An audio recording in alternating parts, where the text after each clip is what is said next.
Hai Ananda semuanya, kita mulai ya video pembelajaran hari ini. Bismillahirrahmanirrahim. Assalamualaikum warahmatullahi wabarakatuh. Selamat pagi dan semangat pagi pastinya hari ini ya Nanda. Oke Ananda, sebelum kita menyaksikan video pembelajaran hari ini, Ustazah meminta semua anak-anak Ustazah di rumah itu sudah siap dalam belajar. Nah, apa saja yang harus kita persiapkan pada hari ini? Yang pertama, Ananda sudah siap fisiknya. Yang kedua, Ananda sudah siap perlengkapan pembelajarannya seperti yang pertama, ada buku cetak di sekitar Ananda. Yang kedua, ada buku catatannya di sekitar Ananda. Dan yang ketiga, ada alat tulisnya di sekitar Ananda. Nah, kemudian Ustazah juga meminta semua anak-anak Ustazah untuk memulai kegiatan hari ini, Ananda sudah sarapan ya nak ya, supaya otak kita bisa menerima ilmu dalam video pembelajaran ini dengan baik, seperti itu. Nah, yuk kita mulai pembelajaran hari ini dengan membaca doa sebelum belajar bersama-sama di rumah masing-masing, dilanjutkan dengan membaca ikrarnya dan murojaah hafalannya ya nak ya. Alhamdulillahirabbil alamin. Ustazah percaya semua anak-anak Ustazah di rumah itu sudah membaca doa sebelum belajar yang pertama, yang kedua sudah membaca ikrarnya, dan yang ketiga sudah merojaah hafalannya. Baiklah Ananda, kita mulai materi hari ini dengan menyimak beberapa tujuan pembelajaran hari ini ya nak ya. Tujuan pembelajaran kita yang pertama hari ini, kita akan mempelajari tentang struktur dan fungsi daun. Tujuan pembelajaran yang kedua, Ananda nanti bisa menjelaskan apa saja jenis-jenis bunga, kemudian bagaimana struktur anatomi dari bunga itu sendiri. Nah, pembelajaran yang ketiga hari ini, Ananda bisa menjelaskan bagaimana struktur dan fungsi dari bagian-bagian buah serta biji pada tanaman. Bismillahirrahmanirrahim. Baiklah Ananda, kita mulai ya materi pada hari ini seperti yang sudah dipaparkan pada tujuan pembelajaran tadi. Hari ini insya Allah kita akan membahas tentang daun, bunga, buah, dan biji. Artinya kita melanjutkan masih dalam bab struktur dan fungsi tumbuhan, yang mana minggu lalu kita sudah membahas tentang akar dan batang. Hari ini kita akan melanjutkan ke daun. Untuk materi pertama yang akan kita bahas yaitu tentang struktur dan fungsi daun. Nah, gambar yang ada dalam slide ini merupakan contoh dari bentukan kloroplas dalam sel bawang. Ingat, kloroplas itu merupakan zat yang terdapat dalam klorofil, di mana klorofil itu artinya zat hijau daun ya nak ya. Oke, kita masuk dulu yang pertama, bentuk-bentuk daun. Kita harus tahu dulu bentuk-bentuk daun yang diciptakan oleh Allah Subhanahu wa taala di permukaan bumi ini sangat banyak. Nah, yang kita pelajari ini hanya beberapa saja. Yang pertama itu ada lanceolate, itu merupakan bentuk daun seperti pisau bedah. Kemudian ada bentuk daun linier namanya, itu merupakan bentuk daun seperti pita ya. Itu mungkin Ananda bisa menemuinya di rumput-rumput, kebanyakan bentuk daunnya linier, atau pada padi ya, atau pada jagung itu bentuk daunnya seperti pita. Kemudian ada lobet. Lobet ini merupakan bentuk daun yang menjari seperti itu.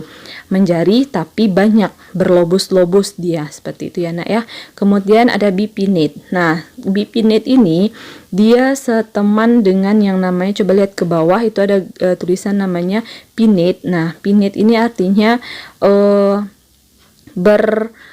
berruas-ruas, artinya dia tergolong ke dalam daun yang majemuk ya. Jadi bedanya bipinate sama pinnate, kalau pinnate itu dia satu tangkai terdiri dari helaian-helaian daun yang kecil-kecil, sedangkan bipinate itu satu tangkai terdiri dari beberapa ranting yang baru terdapat helaian-helaian daun yang kecil-kecil seperti itu ya nak.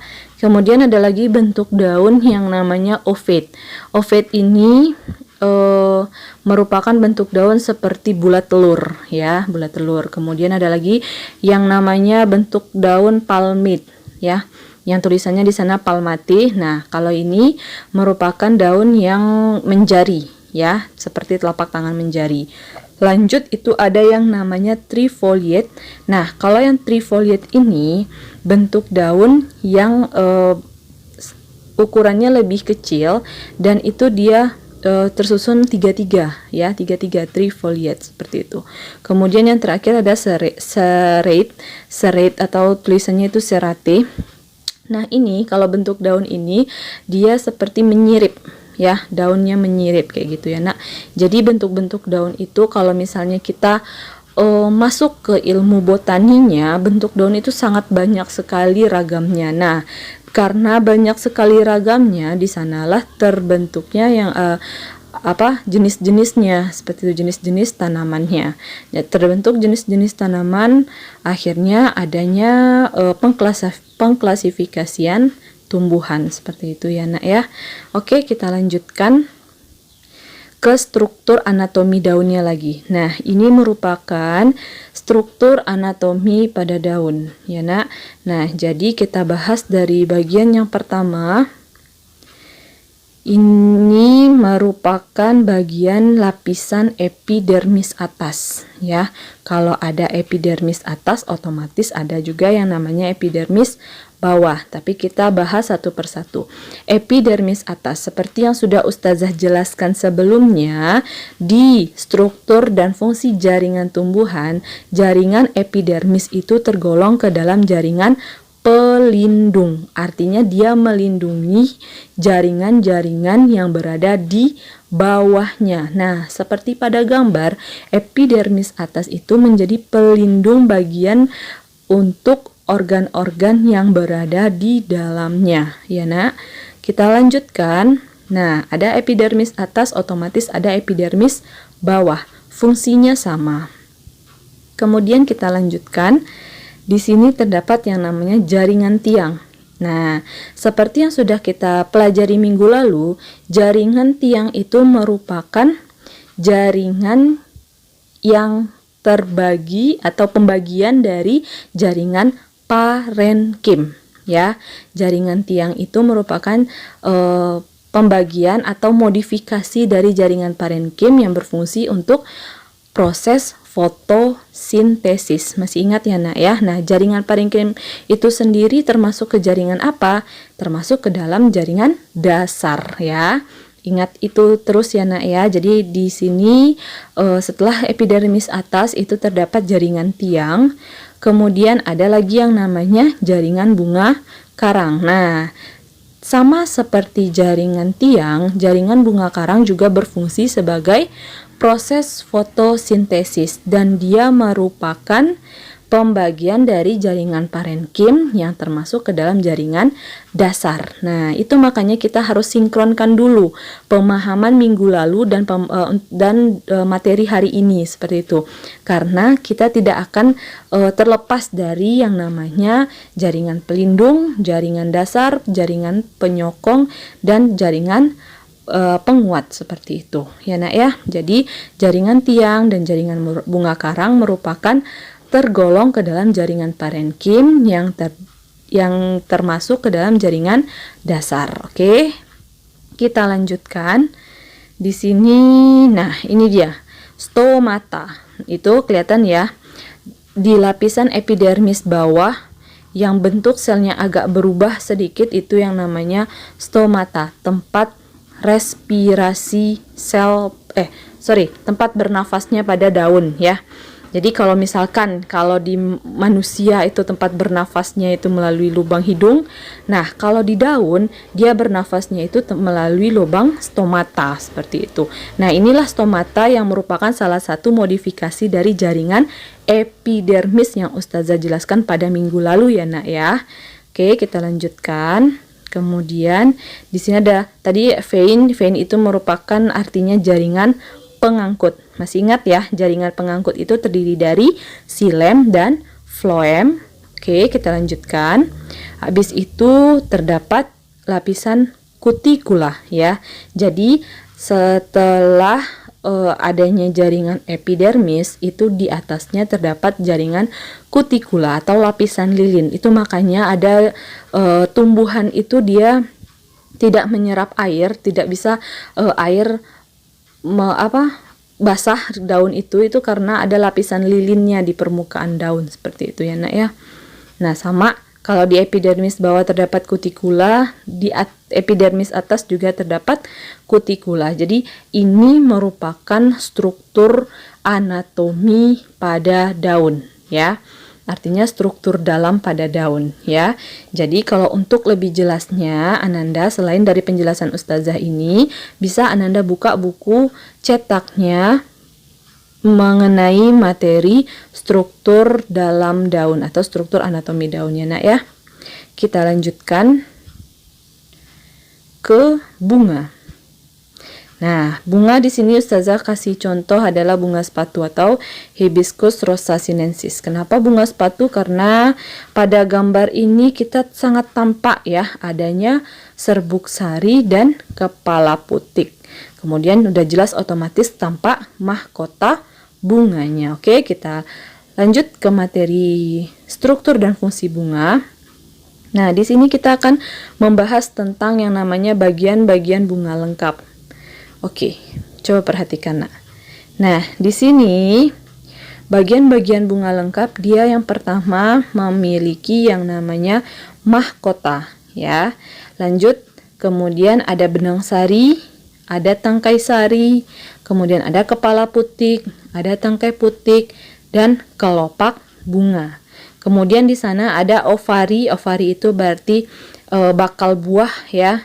Kemudian ada ovule, tulisannya di situ berarti artinya sel telurnya. Kemudian ada lagi receptacle sama pedicle, itu merupakan pembungkus dari bakal buah itu sendiri ya nak ya. Jadi artinya jika ditanya dikatakan bunga lengkap itu apabila dia memiliki nih mahkota, benang sari, tangkai sari, kepala putik, tangkai putik, dan kelopak bunga, seperti itu. Nah, ini merupakan bentuk-bentuk dari mahkota bunga ya. Ada yang berbentuk claw, cross artinya silang, claw artinya menjari, butterfly yang mirip kupu-kupu, funnel yang mirip terompet, bell yang mirip bell, horn itu mirip seperti tanduk, kemudian strap, kemudian ada strap ini yang mirip seperti tongkat, kurang lebih seperti itu, dan tongu itu mirip seperti lidah, seperti itu ya nak. Jadi bentuk bunga pun bermacam-macam berdasarkan dengan jenis-jenisnya, seperti itu.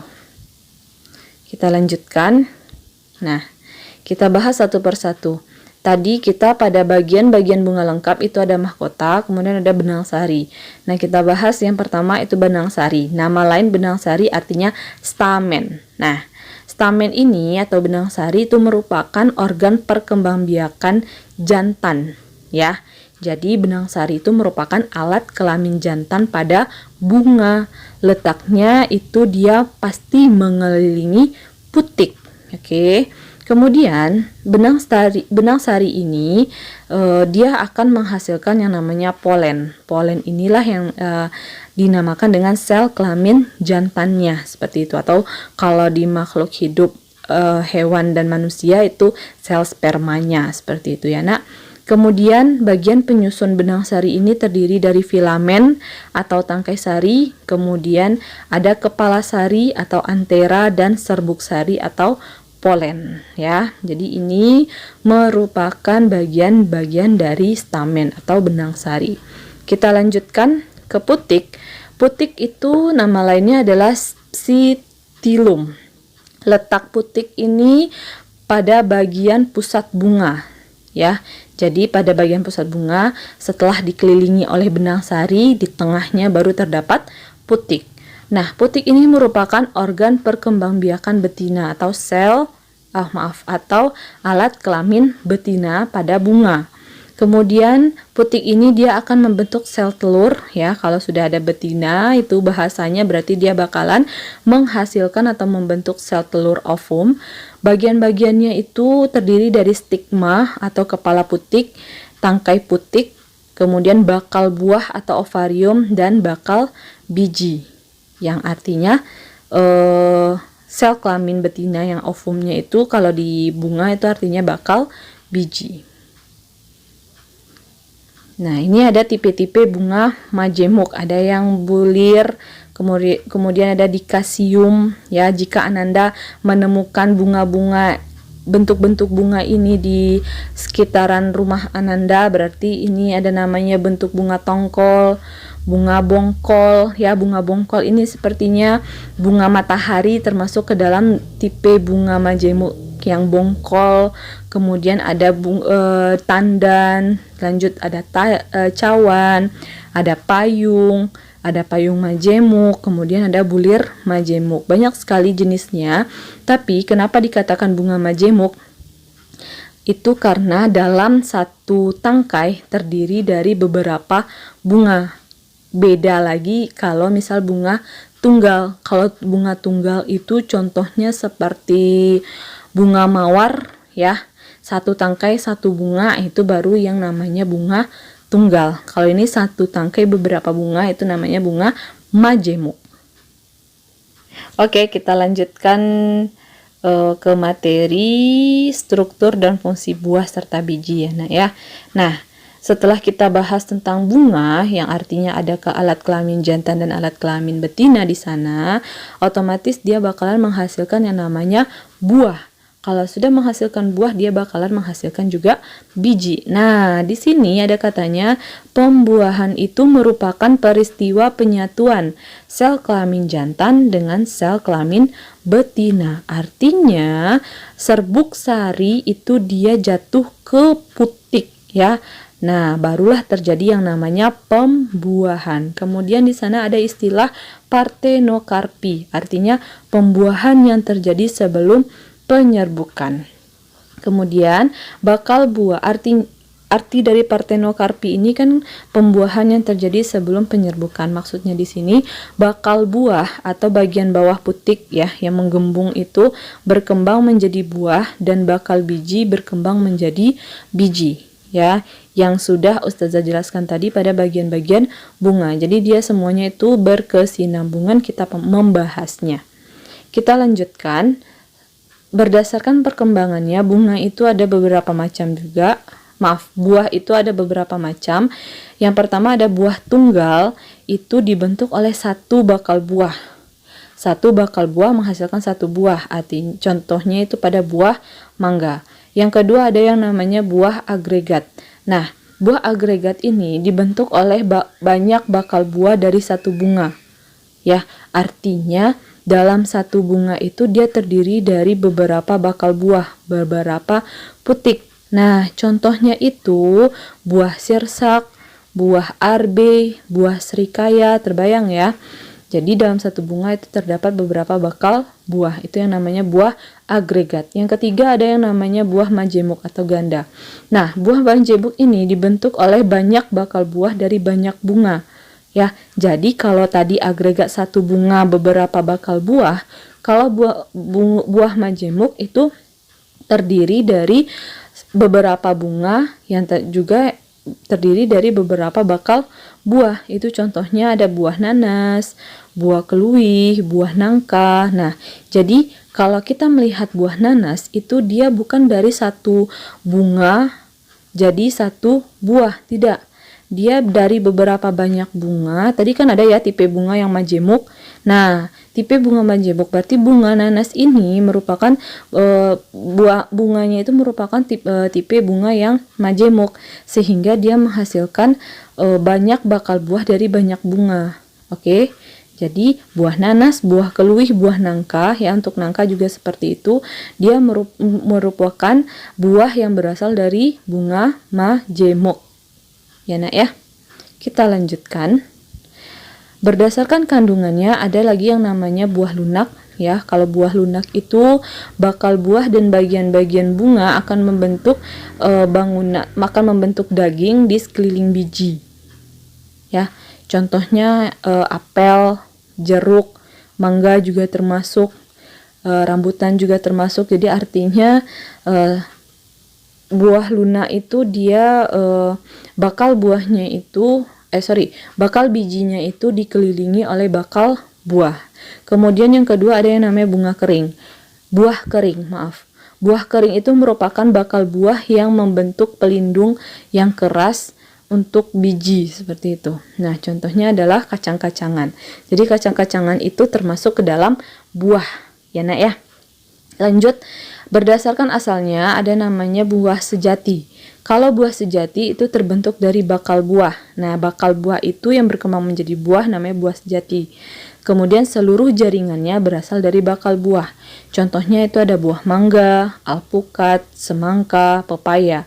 Bedanya sama dengan buah semu ini terbentuk dari bakal buah dan bagian-bagian lain dari bunga, ya. Contohnya arbe, apel, nangka, jambu mede. Nah, kenapa? Contohnya kita ambil satu yang jambu mede. Jambu mede ini atau disebut juga dengan jambu monyet itu kan bentuknya itu ada celunit ya di bawahnya. Ya, jambu mede itu.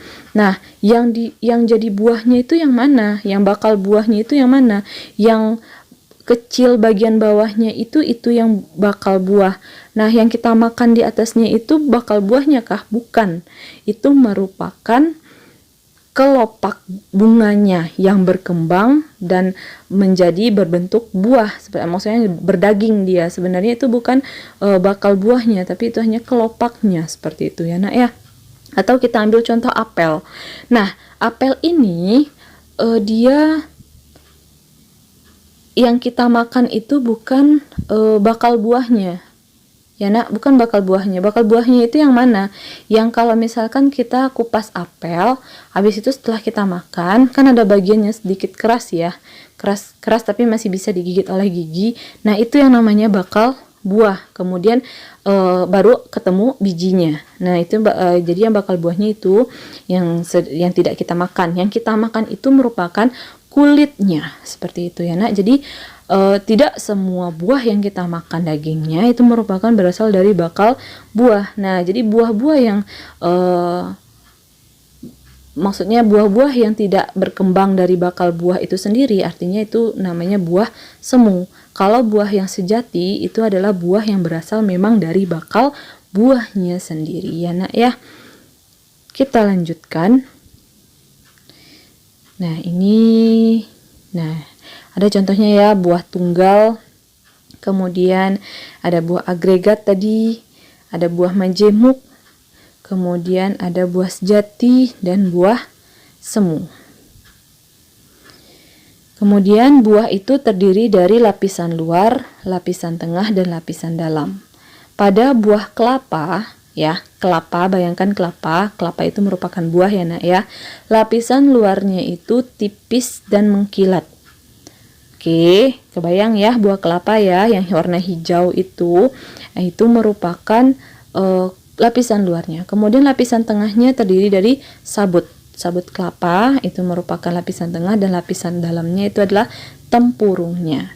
Kalau pada buah mangga, lapisan luarnya itu kulit, kemudian lapisan yang tengahnya itu adalah bagian manis yang kita makan, dan lapisan dalamnya itu tipis, keras, dan liat ya, kalau bahasa Minangnya lie, seperti itu.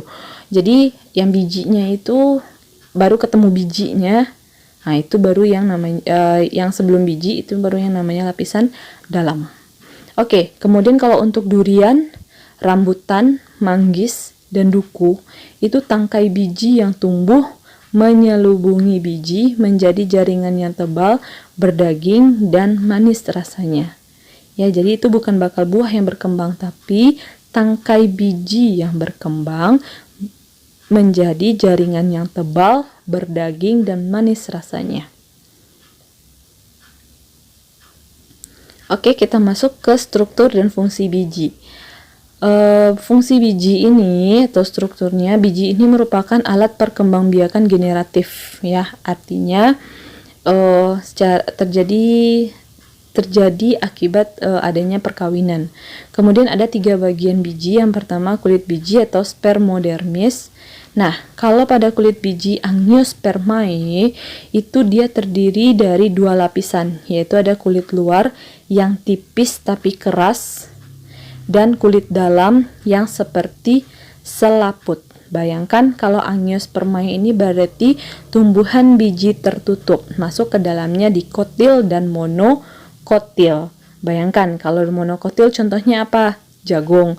Kalau dikotil mangga. Nah, jadi bijinya terdiri dari 2 lapisan ya. Ada satu yang keras dan tipis, kemudian satu lagi kulit arinya atau selaputnya. Kemudian kalau pada tumbuhan Gymnospermae atau tumbuhan biji terbuka terdiri dari 3 lapisan, yaitu lapisan luar yang tebal berdaging, kemudian lapisan tengah yang keras dan berkayu, dan lapisan dalam yang tipis dan berselaput. Nah, kalau untuk ingin melihat ketiga lapisan ini, Ananda bisa melihat saat kalau makan biji melinjo ya.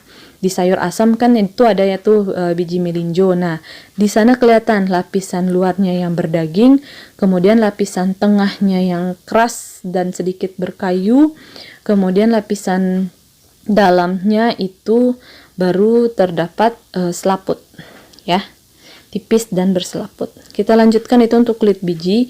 Nah, ini anatomi biji, bedanya ya. Ada yang warna coklat itu merupakan contoh dari biji tumbuhan Gymnospermae. Warna kuning itu contoh dari tumbuhan monokotil ya, Angiospermae. Dan warna hijau itu merupakan contoh biji dari dikotil, sama masuk ke dalam Angiospermae. Yang kedua bagian pada biji itu adalah namanya tali pusat atau funiculus, merupakan bagian yang menghubungkan biji dengan papan biji atau plasenta. Jika biji masak, tali pusat lepas sehingga pada biji terlihat bekas yang disebut dengan hilus atau pusat biji namanya. Ketiga ada yang namanya inti biji atau nucleus seminis. Nah, semua bagian biji yang terdapat di dalam kulit dalam. Nah, ingat ya, tadi kan di kulit luar itu kan ada beberapa bagian tuh, ada lapisan luar, ada lapisan tengah, ada lapisan dalam. Nah, di inti biji ini terdapat pada lapisan dalamnya yang terdiri dari lembaga atau embrio, yaitu calon tumbuhan baru. Kemudian ada putih lembaga artinya atau endosperm yang artinya itu adalah tempat cadangan makanan. Sekian untuk hari ini Ananda semuanya.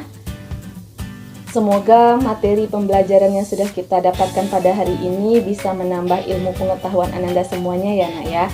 Dan Ustazah tekankan sekali lagi, jika ada materi dalam video ini yang Ananda kurang paham, boleh langsung hubungi Ustazah untuk menanyakan lebih lanjut agar Ananda bisa memahaminya dengan baik. Jangan malu-malu ya nak ya. Oke, Ustazah tutup kelas hari ini. Mari kita bersama-sama mengucapkan hamdalah. Alhamdulillahirabbil alamin. Assalamualaikum warahmatullahi wabarakatuh.